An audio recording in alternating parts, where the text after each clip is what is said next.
Dice, posición doctrinal de la creencia en la Biblia como la palabra de Dios escrita, inspirada, única, infalible y autoritativa. Esto, o para enseñar esta parte, he desarrollado un tema y lo he titulado El libro que respira. ¿Por qué confiamos en la Biblia? ¿Por qué confiamos en la Biblia? Y quiero que también me ayuden con el texto bíblico. Quiero que me ayuden con la segunda carta del apóstol Pablo a Timoteo, el capítulo 3, versículos 16 y 17. Toda la escritura es inspirada por Dios y útil para enseñar, para redarguir, para corregir, para instruir en justicia, a fin de que el hombre de Dios sea perfecto, enteramente preparado para toda buena obra. Amén. Toda la Biblia es inspirada por Dios. Ahora, quiero comenzar recordándole algo que nos suele suceder. Cuando compramos un mueble que necesita ser armado, ¿cierto? A veces hay muebles que los venden, pero que vienen desarmados. Y a veces uno quiere armarlo sin tener en cuenta el manual. Todos esos muebles traen su manual de cómo se debe armar. Y muchas veces uno suele como que quererlo armar, pero sin tener en cuenta el manual. ¿Y qué suele suceder? Sobran piezas. Uno dice, no, esta pieza está sobrando. Eso es seguramente un repuesto. Pero cuando uno va al manual, se da cuenta que no hay ningún repuesto. Que el manual especifica dónde va cada pieza. Y a veces uno quiere tener en poco ese manual y se mete en problemas. O también con el GPS. A veces a mí me pasó una vez que iba para Santa Marta y pues no conocía la carretera, nunca había viajado para allá. Entonces colocamos el GPS para que nos indicara. Llegó un momento donde el GPS nos estaba indicando una dirección y yo decía, pero para allá no parece, vamos por acá.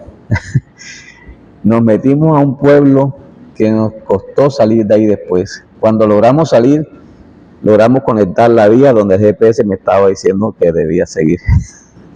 Entonces, nos pudimos haber ahorrado un buen tiempo, pero por no seguir la instrucción del GPS, me tocó dedicar más tiempo del que debía dedicar. ¿Sí? Entonces, nos pasa con la Biblia también. Hay cosas que nos pasan que tienen solución y la Biblia nos muestra esa solución, pero por no leer ese manual, a veces nos tardamos en solucionar los problemas más de lo que deberíamos tardarnos, porque la vida es mucho más compleja que un mueble, mucho más compleja que un mueble. Y vivimos en un mundo lleno de voces. ¿Cuáles son esas voces? La cultura, la voz de nuestros sentimientos, la voz de las redes sociales, ¿sí? Y todas nos dicen qué hacer o qué creer. Pero, ¿cuál es la verdad? ¿Cuál es la verdad? Pero usted escucha gente a veces que llegan a la iglesia y dicen estar confundidas. ¿Pero por qué está confundida? Escuchan aquí, escuchan allá, escuchan en las redes, escuchan sus sentimientos, pero no van a la palabra. A la palabra que, como dice Pablo a Timoteo, fue inspirada por Dios. La palabra fue inspirada por Dios. Ahora, hoy vamos a ver, basados en nuestra doctrina fundamental, que tenemos un manual que es distinto a cualquier otro libro en la historia. No es una colección de fábulas, es lo que llamamos la palabra de Dios. Y vamos a explorar 3 verdades innegables sobre este libro que solemos tener en nuestras manos o en nuestra casa. Hoy, en los celulares, en las tablets, también la tenemos. ¿Qué vamos a mirar? Su origen, su confiabilidad y su peso en nuestras vidas. Y quiero desarrollarlo en varios puntos donde quiero dar esta enseñanza. Lo primero que quiero enseñarles es el origen divino de la Biblia. El origen divino. Y como ya leímos en la segunda carta a Timoteo, que dice que la Biblia, toda la escritura, toda la escritura fue inspirada por Dios. Amén. Toda la escritura fue inspirada por Dios, o sea, fue exhalada por Dios. ¿Qué nos enseña esto? Y se los voy a colocar con un ejemplo. Todo gerente suele tener su secretaria, ¿cierto? ¿Y para qué son útiles las secretarias? O una de las cosas que son útiles. A veces cuando, o no digamos un gerente, digamos un alcalde, ¿sí? Un alcalde necesita enviar una carta, digamos, al presidente, o quiere hacer una invitación a otros alcaldes, de pronto para una reunión especial. Entonces llama a la secretaria. ¿Qué hace el alcalde? Le dice a la secretaria lo que quiere hacer. Señorita, quiero hacer una invitación especial para los alcaldes de la región o los alcaldes del departamento. Quiero invitarlos para una cena especial. En fin, le explica. ¿Qué hace luego la secretaria? Teniendo en cuenta las orientaciones del alcalde, ella comienza a redactar la carta. ¿Sí? Pero no va a hacer lo que ella quiere, va a plasmar en la carta lo que el alcalde le dijo. ¿Sí? Entonces ella comienza a redactarlo. Señores alcaldes, tengan un saludo especial de parte de nuestro alcalde de tal municipio.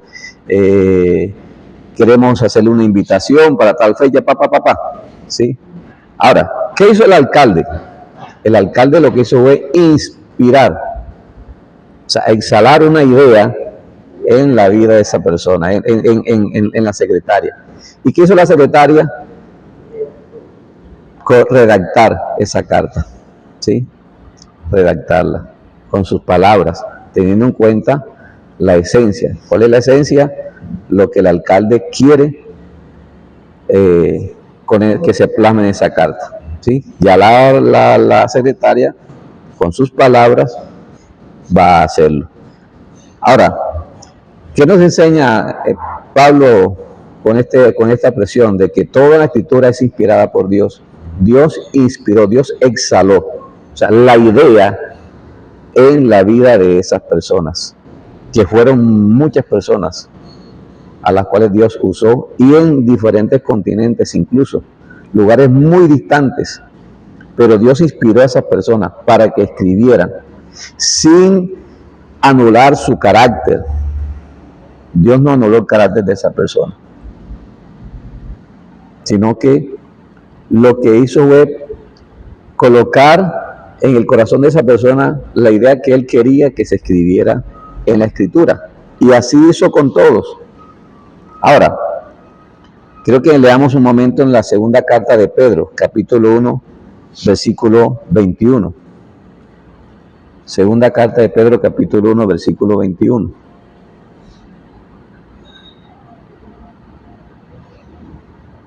Porque nunca la profecía fue traída por voluntad humana, sino que los santos hombres de Dios hablaron siendo inspirados por el Espíritu Santo. Los santos hombres de Dios hablaron ¿cómo? Inspirados por el Espíritu Santo. Note esa expresión. Y Pablo dice a Timoteo, la escritura fue inspirada. Y ahora dice Pedro que la escritura, que los hombres de Dios hablaron inspirados por el Espíritu Santo. Es la misma idea, ¿cierto? Entonces Dios usó sus personalidades y sus estilos. Amén. Pero se aseguró que escribieran exactamente lo que él quería. Y repito, sin anular las personalidades. No fue que Dios comenzó a dictar y decirle, bueno, escriba, primer punto, o vamos a escribir Génesis capítulo 1, no, uno porque en el original la Biblia no tiene capítulos ni versículos.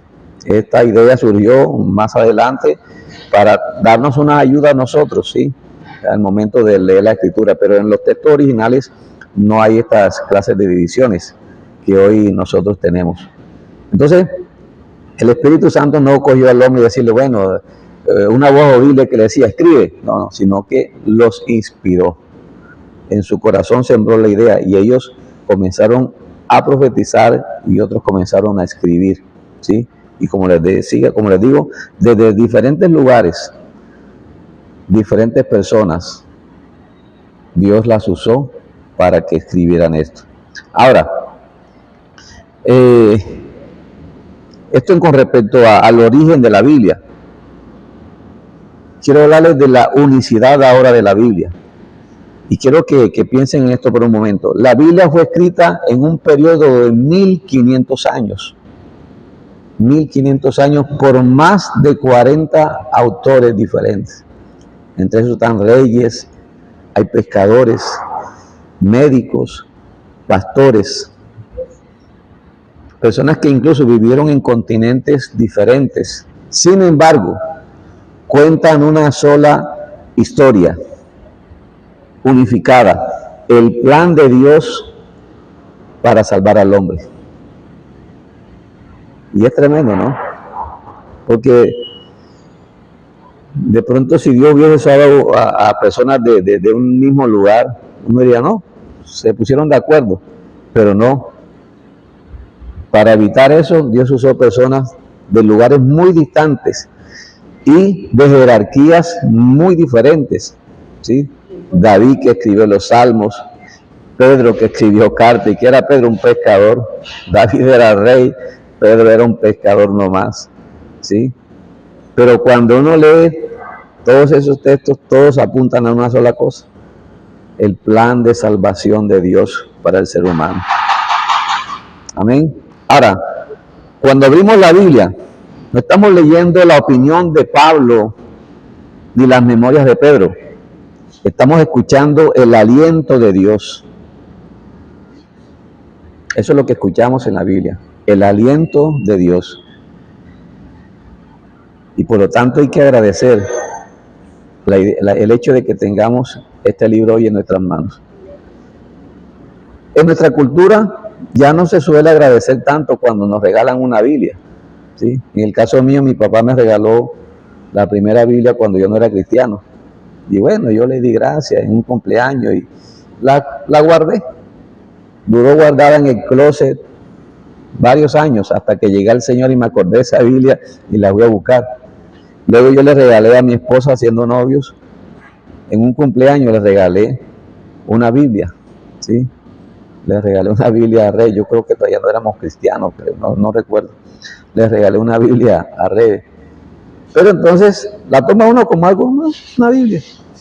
Pero en culturas donde los cristianos no les es fácil tener una Biblia porque le prohíben tener una Biblia, cuando esas personas llegan a tener una Biblia o la Biblia se traduce a la lengua de ellos,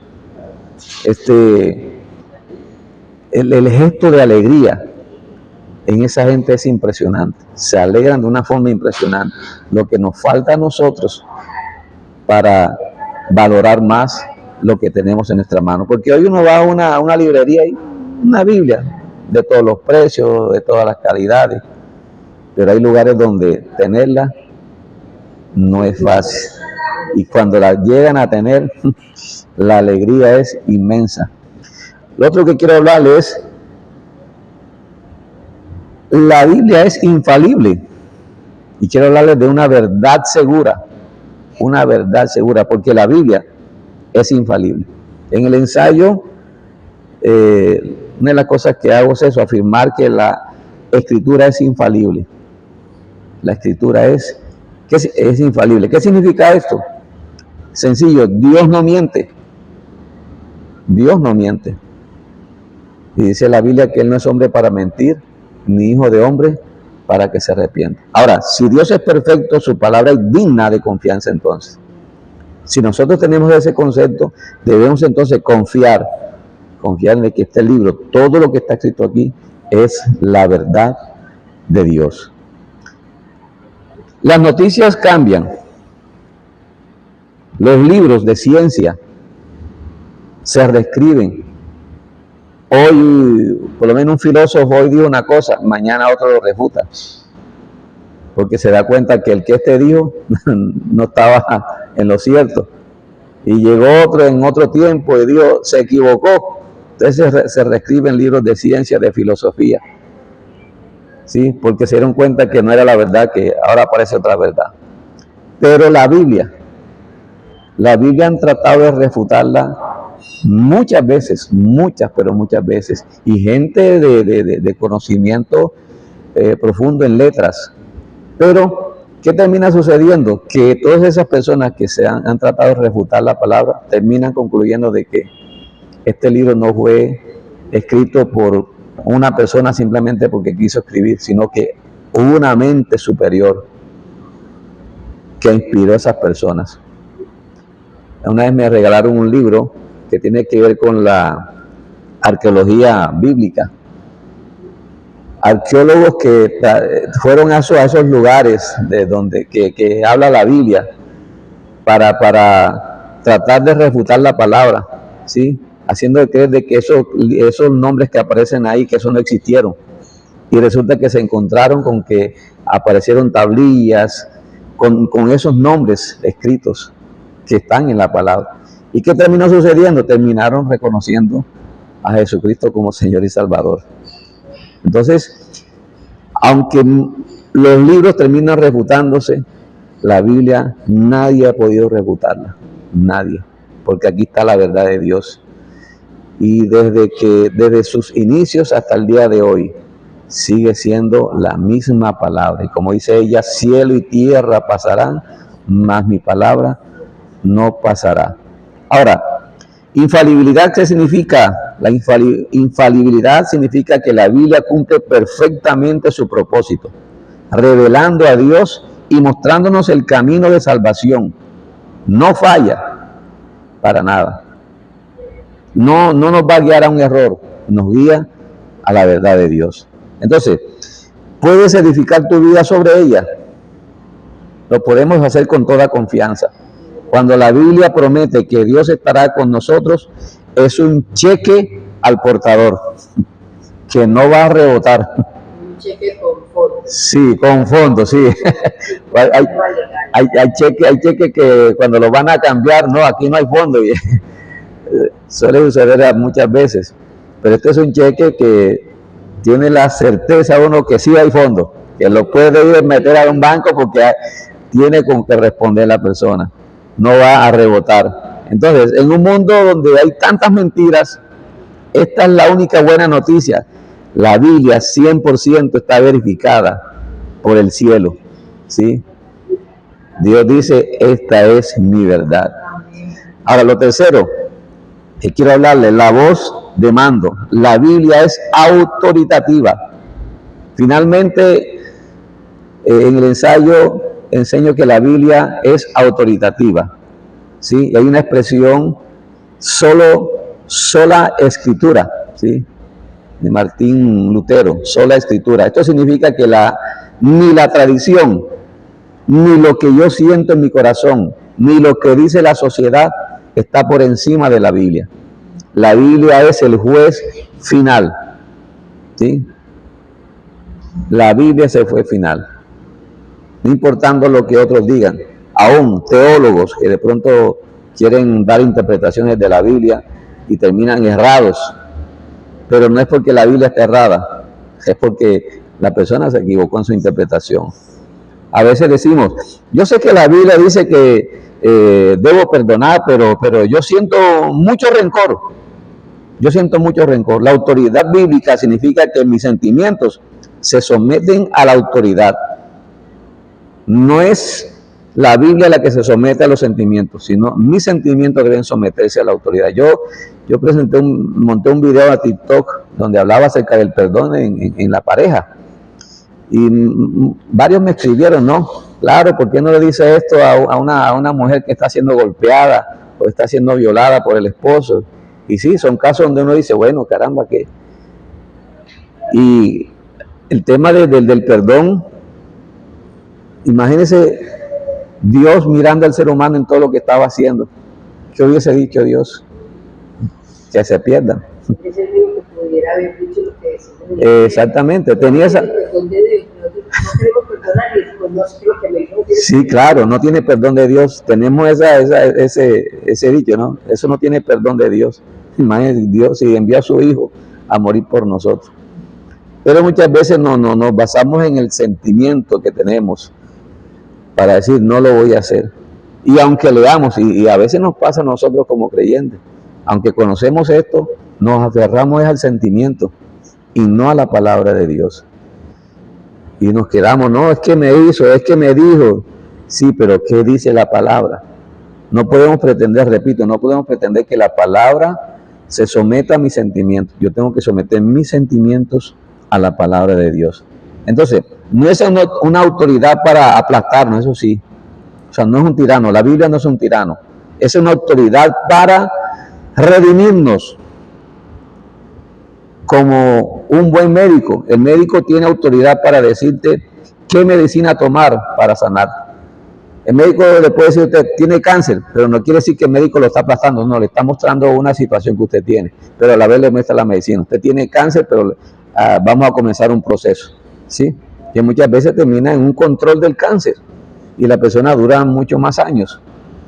Pero el médico cuando le está diciendo a usted tiene una enfermedad terminal, no le está diciendo, usted no sirve para nada, no, le está diciendo cuál es su condición, pero también le dice, hay una medicina que le va a ayudar. Y eso es lo que hace la palabra. La palabra nos muestra cuál es nuestra condición, pero no para aplastarnos, sino para ayudarnos. Y a la vez nos muestra el camino para salir de eso. Cristo es el camino. Él dice, yo soy el camino, la verdad y la vida. Nadie viene al Padre sino por mí. No hay otro nombre dado a los hombres en el cual podamos ser salvos, en Cristo. Nos muestra el plan de salvación. Amén. Y que nos lleva a Cristo. Cristo es nuestra salvación. Él es nuestro Salvador. Amén.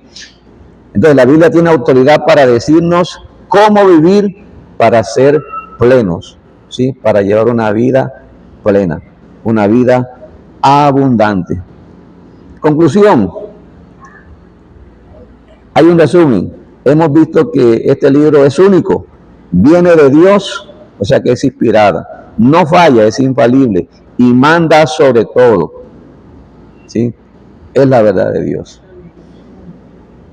A manera de reflexión, de nada sirve creer doctrinalmente que la Biblia es la palabra de Dios si la tenemos cerrada en la mesa de noche, acumulando polvo, como está en muchas casas, incluso en casas de creyentes, en casas de cristianos. Y el diablo no tiene problema en que usted tenga una Biblia en la casa. Es más, el diablo no tiene tanto problema en que usted lea la Biblia. El problema comienza para las tinieblas cuando usted comienza a creerla y a vivirla. ¿Cierto? Porque mire que el mismo Satanás le declaró la palabra a Jesús, aunque se la tergiversó. Pero cuando ya uno comienza a creer la palabra y a vivir conforme a la palabra, allí sí las tinieblas se les encienden las alarmas. Porque hay personas que leen Biblia y se la saben de memoria. Se la saben. Pero vaya a ver la vida de esa persona. Llevan su vida a su manera, tratando de acomodar la Biblia a sus sentimientos. Y eso no funciona así. Entonces, ¿cuál es el reto? No leer la Biblia como quien lee un periódico, sino leerla como quien lee una carta de amor del Creador del universo. Amén. Y permitir que su autoridad corrija nuestro rumbo, porque esa es la idea, para que al final tengamos paz, esa paz que sobrepasa todo conocimiento. Amén. Entonces, cuando le leamos, decía cuando yo trabajé en el Banco de la República, decía el gerente, cuando yo me senté ahí frente a su escritorio a decirle que iba a renunciar porque le iba a servir al Señor de tiempo completo. Él me decía, yo leo la Biblia, todas las mañanas la leo, pero lo leo como un libro, sí, para tener buenas relaciones y eso, porque tiene buenos consejos. Pero como un libro de psicología, ¿no? Y no, Lectura, pero no intencionalidad de cambio, sí, para conocer a Dios, no. Y eso no debe ser no es la forma correcta. No es la forma correcta. Porque aquí está la verdad de Dios. Aquí está el estilo de vida que Dios quiere para nosotros. El estilo de vida del reino de Dios. Si queremos vivir por la eternidad con Él. Amén. Vamos a orar. Y darle gracias a Dios primero. Y pedirle que nos ayude. Que nos ayude a mirar la Biblia como debe ser. Que es la verdad de Dios. Que ha sido inspirada. Que no tiene ningún margen de error. Que aunque fue escrita en diferentes lugares y en diferentes épocas y diferentes personas, todos fueron inspirados por el mismo Espíritu, ¿sí? Y en todo lo que escriben, con sus palabras, marcan una sola línea, ¿sí? El plan de Dios para salvar a la humanidad. Amén. Por lo tanto, esto es autoridad. Debemos mirarla y leerla como la autoridad de Dios para mi vida. Amén. Padre, gracias. Gracias por esta enseñanza, Señor. Hoy te pedimos, Señor, que nos ayudes. Primero que nos perdones porque muchas veces miramos la Biblia como un libro más y así la tenemos en nuestra casa, a veces aún descuidada, encima de la cual montamos a veces el mismo celular, colocando por encima el celular. Señor, pero la Biblia, como hemos aprendido, no es cualquier libro, es tu palabra. Esa palabra que fue inspirada por el Espíritu Santo, sembrada en el corazón de personas que tú usaste, Señor, para escribirla y que hoy, Señor, poderla tener en nuestras manos y conocer ese plan de salvación, Señor. Desde los inicios de la humanidad, cuando Adán y Eva pecaron, Señor, tú iniciaste ese plan de salvación. Que en Cristo Jesús, Señor, se cumple, porque Él murió por nosotros en la cruz del Calvario, y en Él encontramos esa salvación, encontramos ese camino para volver a ti, Señor. Dios, ayúdanos a mirarla así, Señor, a mirarla con respeto, con autoridad, Señor, en el nombre de Jesús de Nazaret. Dios, te damos gracias en el nombre de Jesús. Amén. Y amén. Amén, amado. Gracias. Dios les bendiga. Excelente, una enseñanza. Bueno. Condensada. ¿Cuándo vas a salir por la rueda?